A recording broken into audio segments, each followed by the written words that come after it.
පොඩක් ජනරා වල්ලේ අයියෝ කඩේ බලන්න කඩේ බලන්න ගන්න ගම්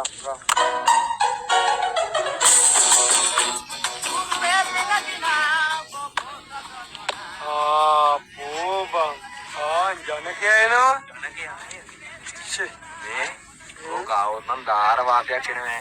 ඕකයි පම්පෝරියා කරනවා ඉන්නේ මෙතෙන්ද රෑ වෙනකන් සෙල්ලම් කරන්න වෙන්නේ. අද නම් උදෝ chance එකක් බලලා උදෝ පුලියක් කම්ප්‍රමෝ කට. අවල්ලේ ඊඩා කරනවා වගේ. අප්පු මොකද්ද බම් මේ දැල? ඈ? නිකන් ඉඳගෙන ඩෑන්ස් ගැහුවා කිනේ බලහන්න මේකේ පාත. මල්ලි ක්‍රීඩාව කියන්නේ එහෙට මෙහෙට පැනලා නිකන් දූවිලා උස්සන් නටන එක නෙවෙයි. ක්‍රීඩාව කියන්නේ මොකද්ද කියලා මම අද ඔබලට කියලා දෙනවා. වරලා ඔක්කොම වරෙන් ඔය බෝලෙත් තරවර. හරි. කට්ටිය ඩබල් එක හදාගන්න ආස්තර කරලා.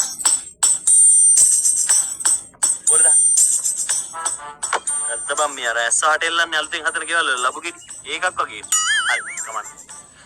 මේ ජනක මල්ලි මේ ගමට මේ රටට ක්‍රීඩාවෙන් හොඳ ගෞරවයක් ගෙනව මිනිස්සු. ඈ උඹලා දන්නේ නැතේද තාත්තලාගෙන් අහගන්න.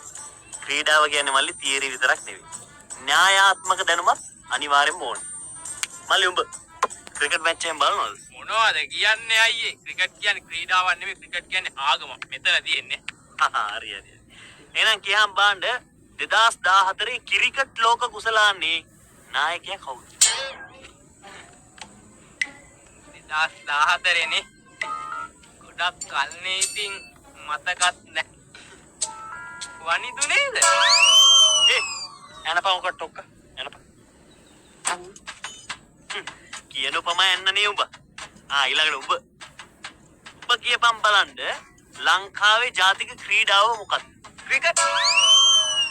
ක්‍රිකට්. එනපා ටොක්ක. එනපා.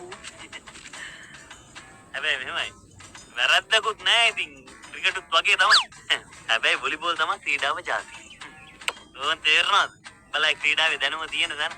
උඹලට කියන්න මේ ජනක කියන්නේ හොඳ ක්‍රීඩා ෆැමිලි එකක කොල්ලෙක්. ඒක තමයි අද මේ මං ආවේ උඹලට මේක කියලා දෙන්න. අපේ සීයා